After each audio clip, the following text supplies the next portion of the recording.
नमस्ते दोस्तों, स्वागत है आपका गोल्डी ऑडियो बुक्स में। बिना किसी देरी के शुरू करते हैं आज की रोमांचक और रहस्यमयी कहानी। इंग्लिश बुक डोंट स्लीप मतलब सोना मत पार्ट 5। मुझे हमेशा देने की आदत रही है, लेने की नहीं।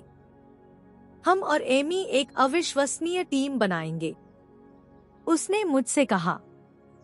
ऐसा लग रहा था कि ब्रेट ने पहले ही उनकी जिंदगी की योजना बना ली है। उसने तो रहस्य में मुझे यह भी बताया कि उसने सही तार खींचे हैं ताकि एमी इंटर्नशिप पूरी करने के बाद बाल रोग विशेषज्ञ पीडियाट्रिशियन प्रशिक्षण कार्यक्रम में प्रवेश पा सके। जब एमी के बारे में और कुछ कहने को नहीं बचा तो उसने बच्चों और उन सभी तैयारी स्कूलों के बारे में बात करना शुरू कर दिया जिनमें उन्होंने वर्षों पहले पंजीकरण कराया था। उसने मेरे प्रति थोड़ी सी भी रुचि नहीं दिखाई। मार्को सही था, ब्रेट खुद में ही खोया हुआ है। वह बिना मेनू देखे मीडियम रेयर स्टेक ऑर्डर करता है। जब वे इसे लाते हैं तो ज्यादातर लोग पहले ही खाना खत्म कर चुके होते हैं। जब वह लगभग खत्म कर लेता है तो उसे फोन पर एक टेक्स्ट संदेश आता है।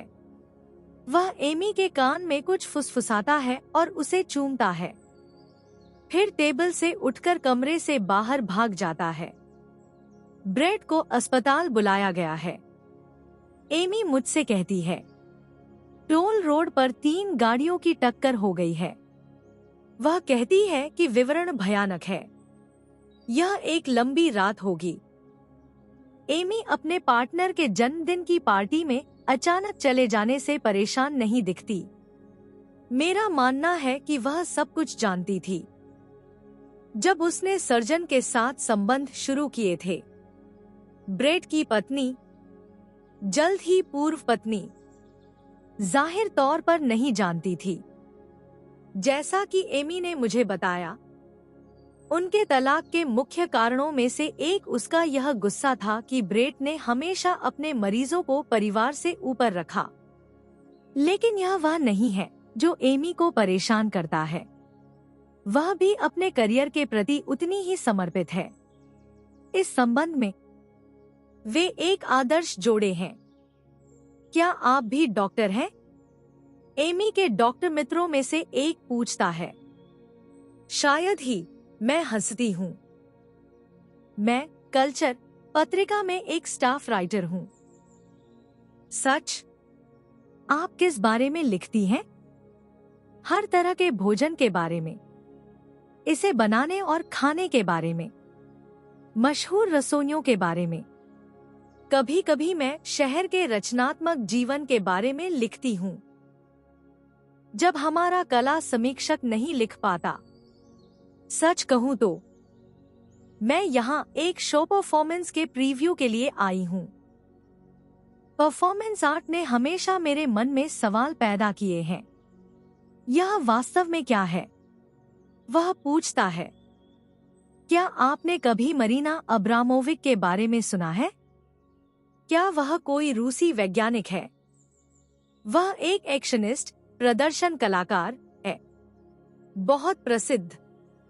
उसने कुछ साल पहले म्यूजियम ऑफ मॉडर्न आर्ट में एक परफॉर्मेंस आयोजित की थी जहां वह एक मेज के पीछे बैठी थी और लोगों को लगातार देख रही थी जो उसके सामने बैठने के लिए पर्याप्त बहादुर थे।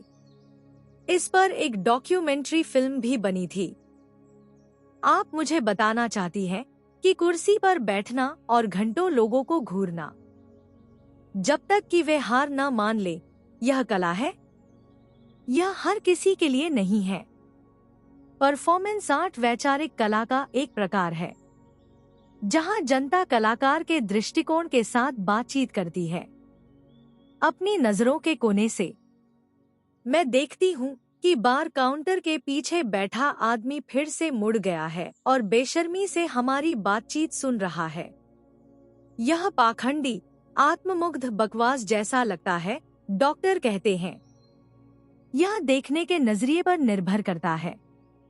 मैं कूटनीतिक रूप से उत्तर देती हूँ। जिस शो के लिए मैं हाल ही में गई थी, उसमें हिंसा के विषय शामिल थे। यह बहुत व्यक्तिगत और थोड़ा डरावना लगा। मुझे यकीन नहीं है कि मैं कोई प्रशंसात्मक नोट लिख पाऊंगी, कम से कम तब तक नहीं जब तक मैं कलाकार का साक्षात्कार नहीं कर लेती, ताकि उसकी प्रेरणा और प्रेरणा के स्रोतों का पता लगा सकूं। वेट्रेस एमी के लिए केक लेकर आती है, मोमबत्तियों की तेज लपटों के बीच। मैं देखती हूँ कि काउंटर वाला आदमी गायब हो गया है। जब 1 घंटे बाद हम रेस्तरां से बाहर निकलते हैं, तो मैं थोड़ी नशे में हूँ। मार्को को खेद है कि वह मेरे साथ रहने के मेरे निमंत्रण को अस्वीकार कर रहा है। वह कहता है कि उसकी ह्यूस्टन के लिए सुबह की शुरुआती उड़ान है और उसे अभी भी अपना सामान पैक करना है। यह एक यात्रा है जिसके बारे में मुझे आखिरी क्षण में पता चला। मैं उस निवेशक से मिलने में कामयाब रहा जिससे मैं कुछ महीनों से संपर्क करने की कोशिश कर रहा था। वह मुझे बताता है, यही कारण है कि उसने पहले इसका उल्लेख नहीं किया। मैं इसकी भरपाई कर दूंगा। डार्लिंग, हम इस सप्ताहांत कुछ खास करेंगे।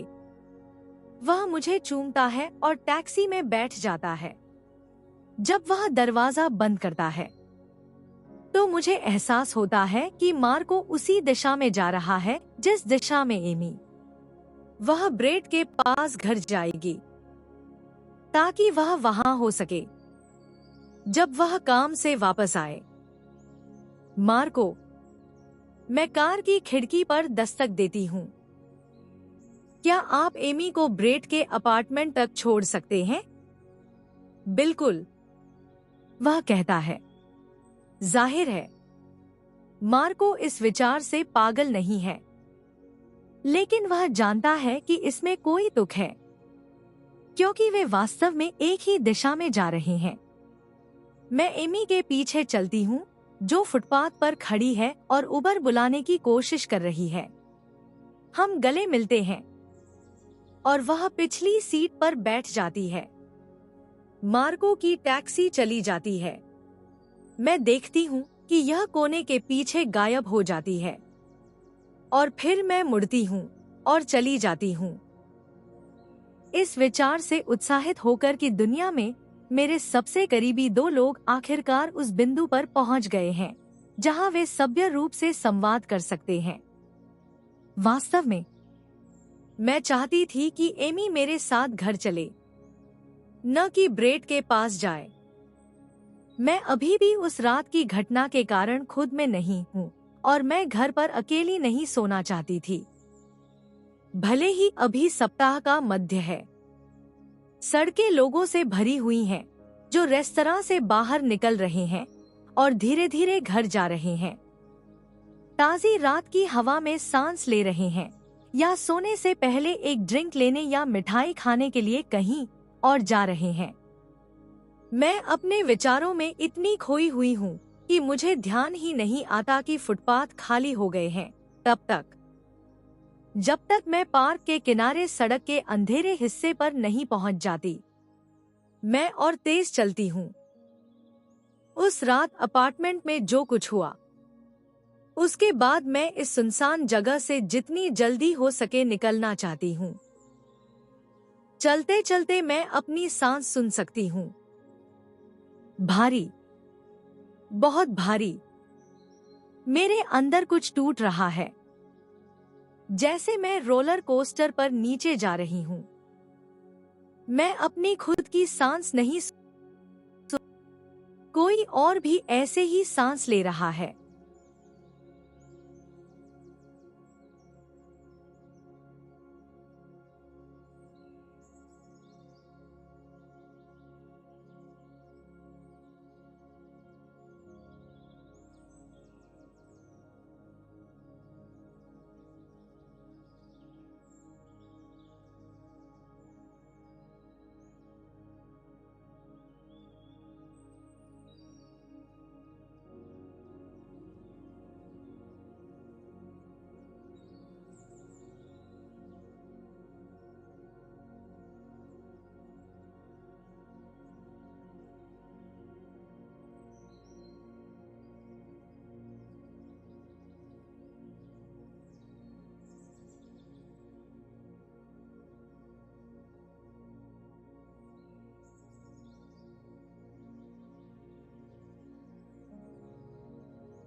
हूँ। लिफ्ट में महिला धीरे धीरे सबसे दूर के कोने में चली जाती है, जैसे कि उसे उम्मीद हो कि मैं इस पर ध्यान नहीं दूंगी। मुझे ध्यान है, लेकिन मुझे परवाह नहीं है। जब वह अपनी मंजिल पर उतरती है तो महिला मुझे अजीब तरह से देखती है। मैं अपने आप में बुदबुदाती हूँ, सोना मत। मैं समझाना चाहती हूँ, लेकिन दरवाजे पहले ही बंद हो चुके हैं और लिफ्ट पूरी गति से फिर से चल पड़ी है। जब लिफ्ट मार्को की मंजिल पर रुकती है तो मैं बाहर निकलती हूँ और गलियारे के अंत में उसके अपार्टमेंट की ओर जाती हूँ। मैं तब रुक जाती हूँ जब मैं उसका प्रवेश द्वार देखती हूँ। कोई बाहर निकल रहा है। यह मार्को नहीं है। यह चमकदार बालों वाली एक महिला है। वह अपने गले में लाल स्कार्फ लपेटती है और गहरे नीले रंग का कोट पहनती है। मेरी ओर बढ़ते हुए उसके गाल लाल हो गए हैं और होंठ सूजे हुए हैं, जैसे उसे अभी अभी चूमा गया हो। उसमें कुछ ऐसा है जो मुझे मेरी याद दिलाता है। मैं डगमगाते हुए अपार्टमेंट की ओर जाती हूँ।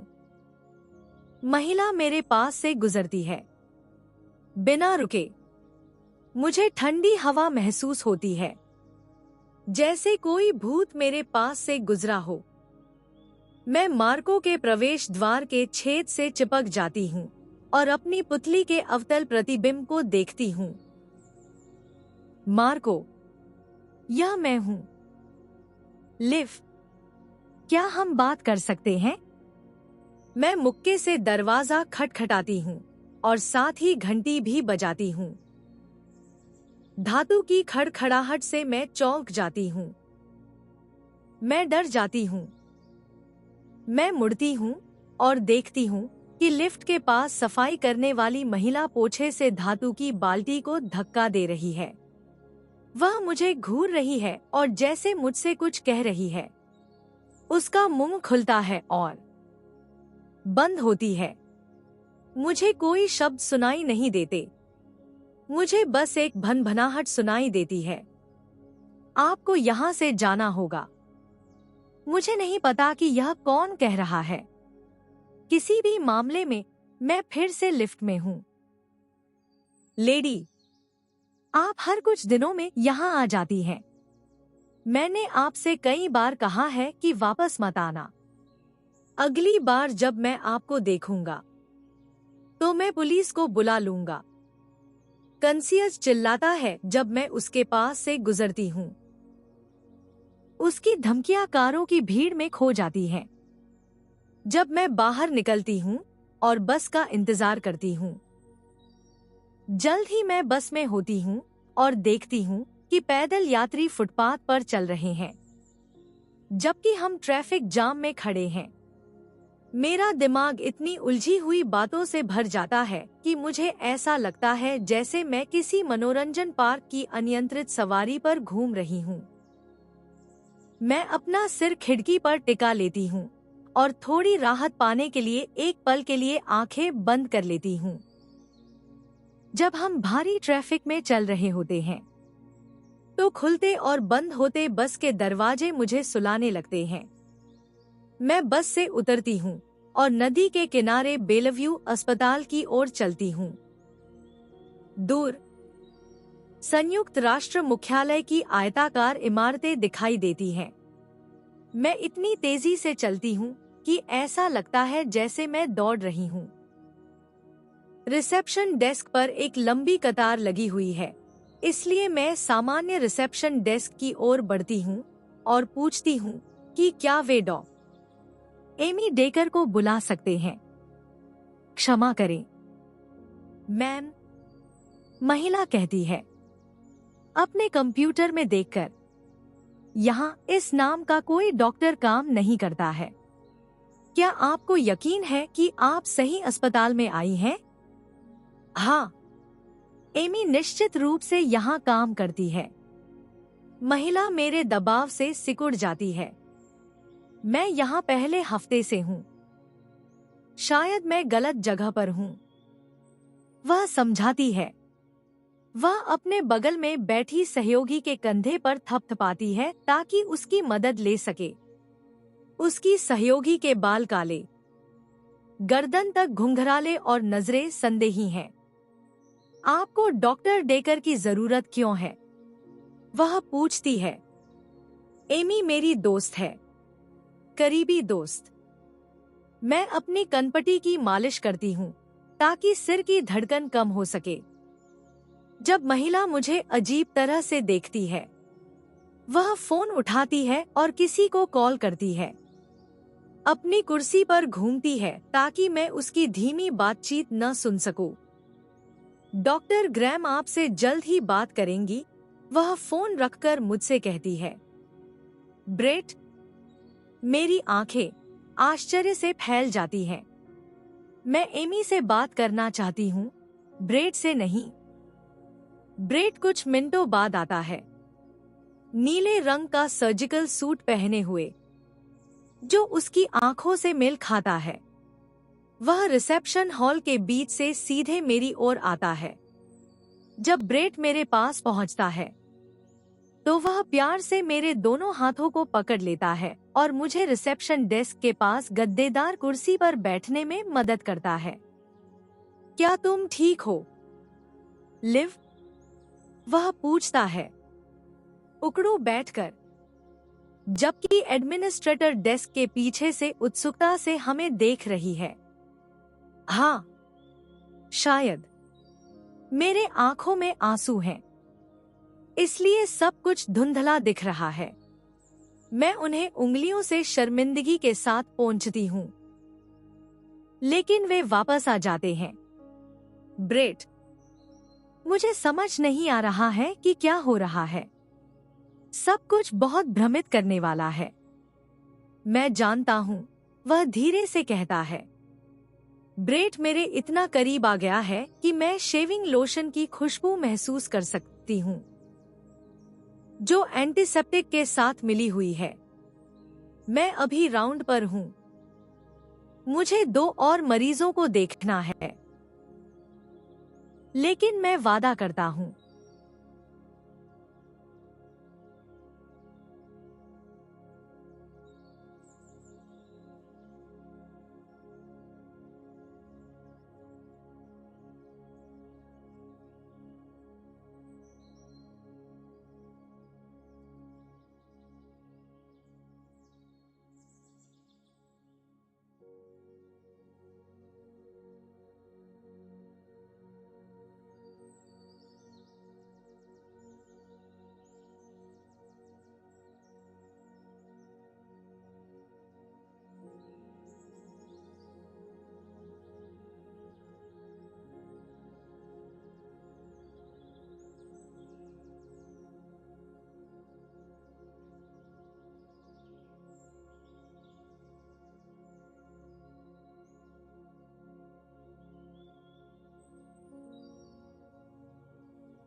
जबकि वह अधिकारी जानकारी ढूंढ रहा था।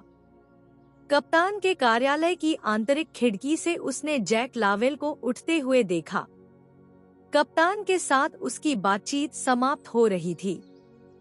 उसने थाने में फैली अफवाहें सुनी थी कि वे कई वर्षों तक भागीदार पार्टनर्स रहे थे और सभी को उम्मीद थी कि जैक ही पदोन्नति पाकर आगे बढ़ेगा। क्या आप वहां हैं, जासूस? हाँ, हैलिडे ने वापस फोन पर ध्यान केंद्रित किया। लिव कैथरीन रीस पेरिस से उड़ान भर के कैनेडी हवाई अड्डे पर पहुंची। अधिकारी ने 3 सप्ताह पुरानी उड़ान संख्या और तारीख बताई। हमारे डेटा के अनुसार उसने अमेरिकी पासपोर्ट पर प्रवेश किया। अपने पिता की वजह से उसके पास दोहरी अमेरिकी ब्रिटिश नागरिकता है। क्या आपको और जानकारी चाहिए? उसने आगमन कार्ड पर कौन सा पता लिखा था? हैलिडे ने पूछा। ब्रुकलिन में एक पता, अधिकारी ने रुककर कहा। उसकी लिखावट को समझना मुश्किल है। मैं इसे आपको ईमेल कर दूंगा। जब कॉल समाप्त हुई तो कार्ड की स्कैन की गई प्रति पहले से ही हैलिडे के मेल पर थी। उसने इसे खोला और अस्पष्ट लिखावट को समझने के लिए छवि को बड़ा किया।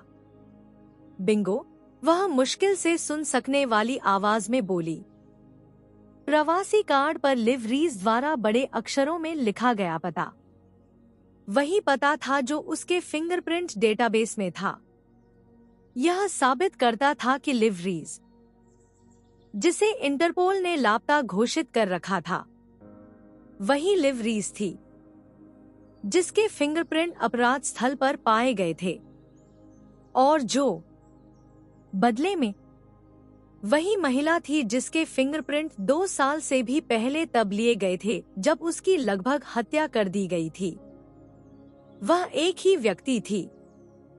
हमारे पास महिला का ब्रुकलिन का पता है जिसके फिंगरप्रिंट अपराध स्थल पर पाए गए थे, हैलिडे ने कहा जब लावेल कप्तान के कार्यालय से बाहर निकला।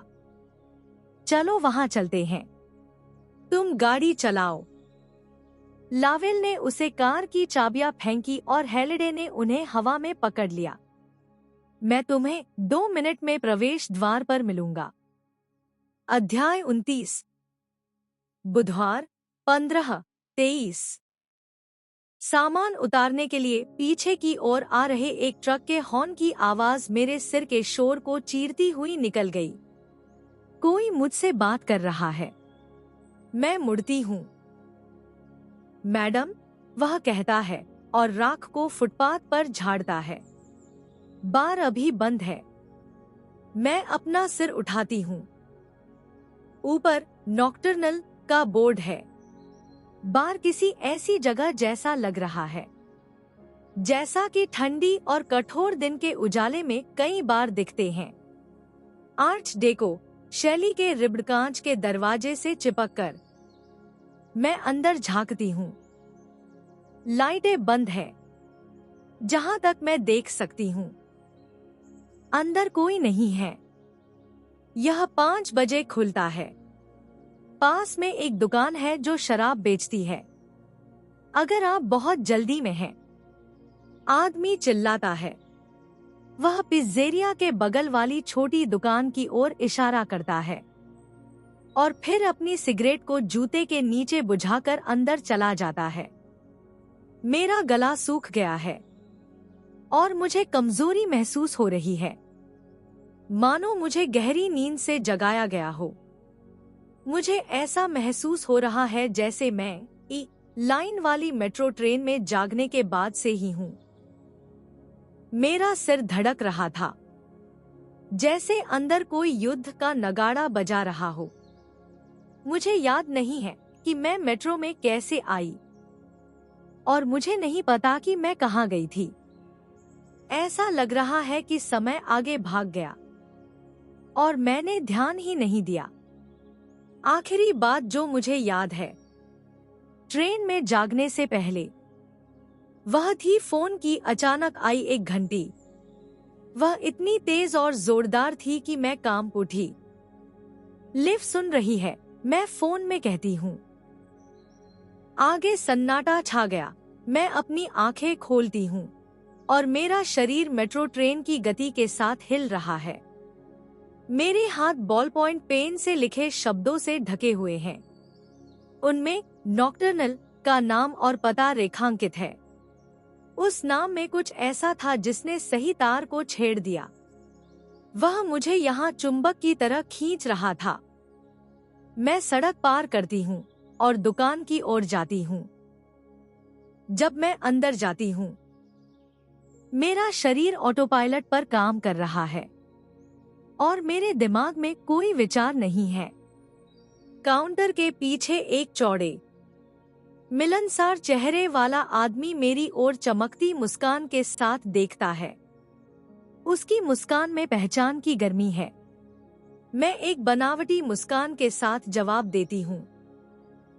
मैंने अपने जीवन में इस सेल्समैन को कभी नहीं देखा। मैं कोल्ड ड्रिंक की दीवार के पास रुकती हूँ ताकि मैं शेल्फ पर करीने से रखे पेय पदार्थों के वर्गीकरण को देख सकूं। अत्यधिक थकान के कारण आए उबासी को दबाते हुए मैं फ्रिज से एक आइस एस्प्रेसो निकालती हूँ। इसमें काफी कैफीन है जो मुझे अगले 12 घंटों के लिए जगाए रखेगा, भले ही मैं हाथी ही क्यों न हूं।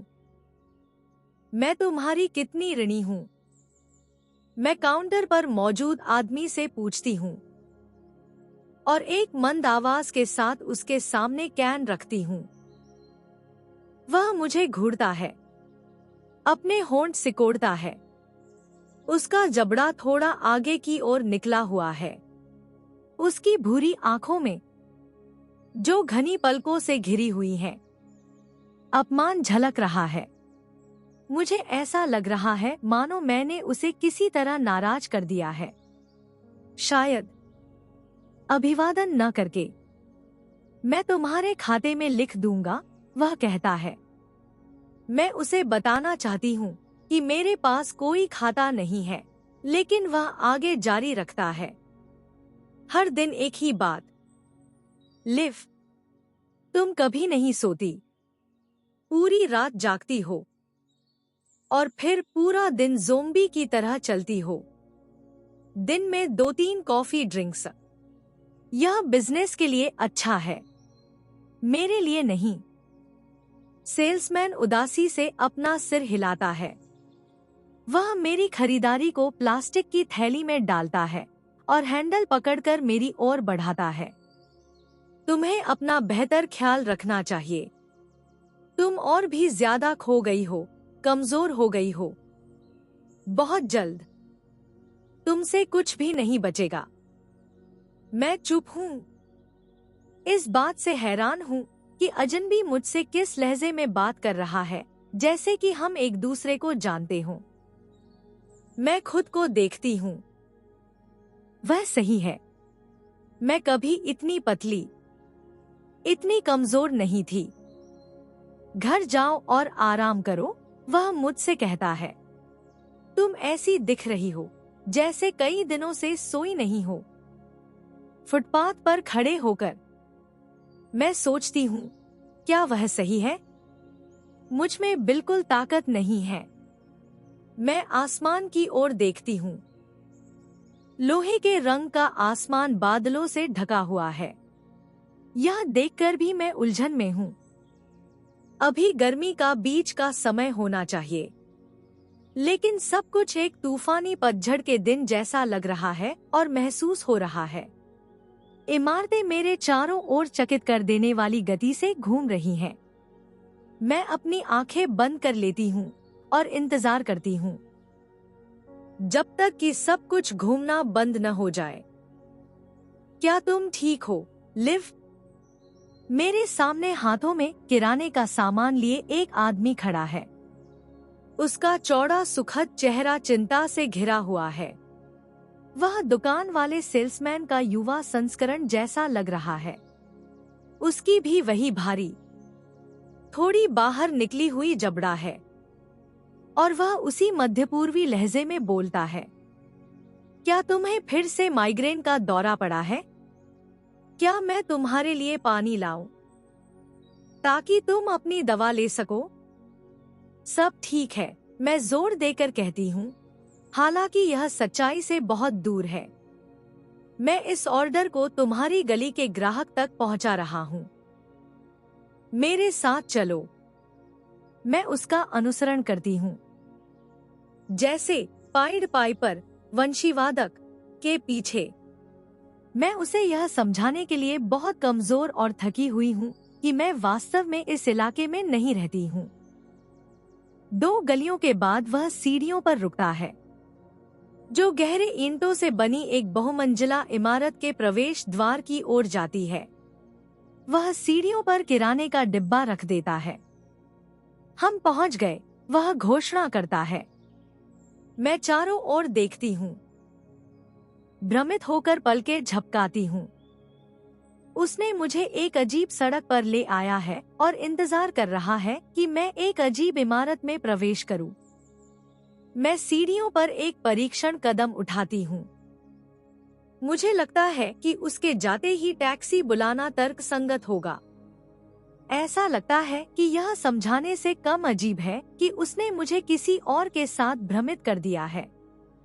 यह तुम्हारा घर नहीं है, वह मुझसे कहता है जब मैं सीढ़ियों पर एक और कदम उठाती हूँ। तुम सड़क के उस पार रहती हो, लिव।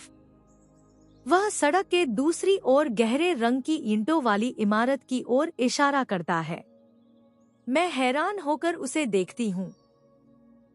तुम्हें याद नहीं है ना? क्या याद नहीं है?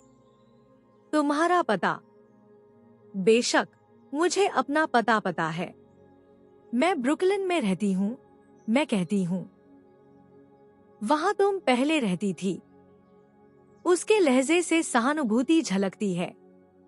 तुमने घर बदल लिया है, लिव। तुम अब सड़क के उस पार वाली इमारत में रहती हो। उसका आत्मविश्वास मुझे उलझन में डाल देता है। मैं जानती हूँ कि मैं कहाँ रहती हूँ और यह वह जगह नहीं है। मेरे साथ चलो, कंसियज सब कुछ समझा देगा। वह किराने का डिब्बा उठाता है और सड़क पार कर जाता है। मुझे भूरे रंग की पुरानी मिट्टी के टाइलों से सजे काउंटर की ओर ले जाता है। शुभ दिन, मिस रीज, कंसियज कहता है, काउंटर से उठकर मेरा स्वागत करने के लिए। मेरे पास तुम्हारी चाबियां हैं। वह मुझे चाबियों का एक गुच्छा देता है। मेरा नाम और अपार्टमेंट नंबर मेरे हाथ की टैग पर लिखा हुआ है। कंसियज मुझे प्रतीकात्मक रूप से प्रतीक्षा कर रही लिफ्ट में जाने का इशारा करता है। जब मैं इसके कम रोशनी वाले केबिन में प्रवेश करती हूँ, तो मुझे ऐसा महसूस होता है जैसे मुझे वैक्यूम में खींच लिया गया हो। मैं मुड़ती हूँ और असहाय होकर कंसियज को देखती हूँ। मुझे नहीं पता कि मुझे किस मंजिल का बटन दबाना है।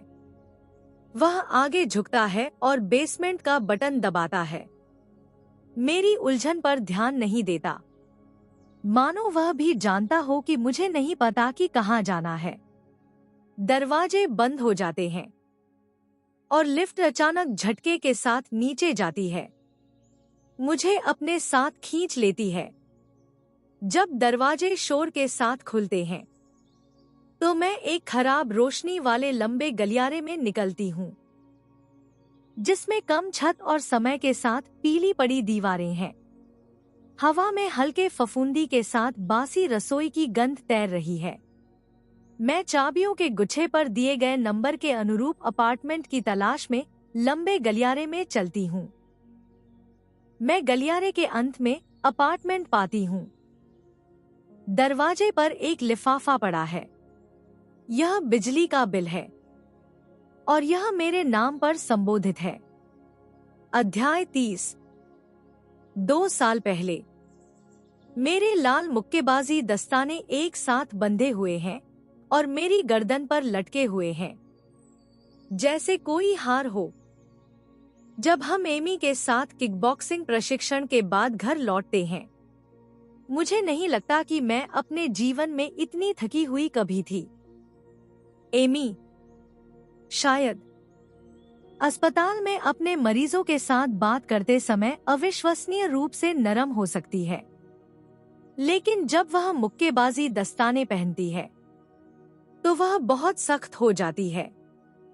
प्रशिक्षण के बाद मैं इतनी टूट चुकी थी कि मैं ड्रेसिंग रूम में बेंच पर गिर गई, अपना गीला तौलिया माथे पर रख लिया और एमी से कहा कि मैं शारीरिक रूप से हिलने में असमर्थ हूँ।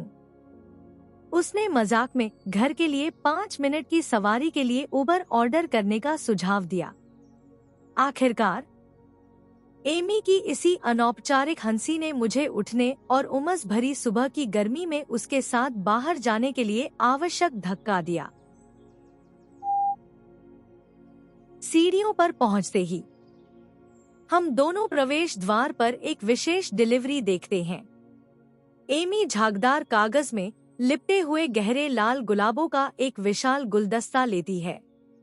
महंगे चॉकलेट ट्रफल्स का एक सुनहरा डिब्बा एक विशाल रिबन के साथ फूलों से बंधा हुआ है। यह ब्रेट के लिए काफी विशिष्ट, भव्य रोमांटिक इशारा है। उसे एमी को लाड प्यार करना पसंद है। ब्रेट ने कहा कि वह मेरे लिए सरप्राइज तैयार कर रहा है, क्योंकि कल रात उसे जल्दी रेस्तरां से निकलना पड़ा था।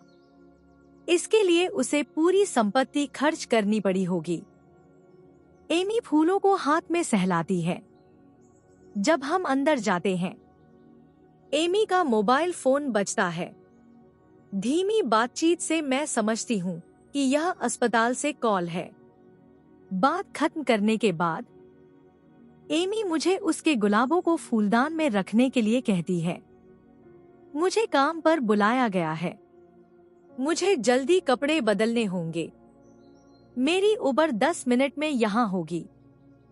जब तक एमी जल्दी में नहाती है, मैं डाइनिंग टेबल की ओर जाती हूँ, जहाँ उसने गुलदस्ता छोड़ दिया था। गुलाबों को ढकने वाली सुनहरी रिबन मजबूती से बंधी हुई है। जब मैं नाखूनों से गांठ को ढीला करती हूँ, तो शोना मेज पर कूद जाती है और गुस्से में म्याऊं करती है। दोस्तों, आज के लिए बस इतना ही। जुड़े रहिए गोल्डी ऑडियो बुक्स के साथ। मिलते हैं अगले भाग में। नमस्कार।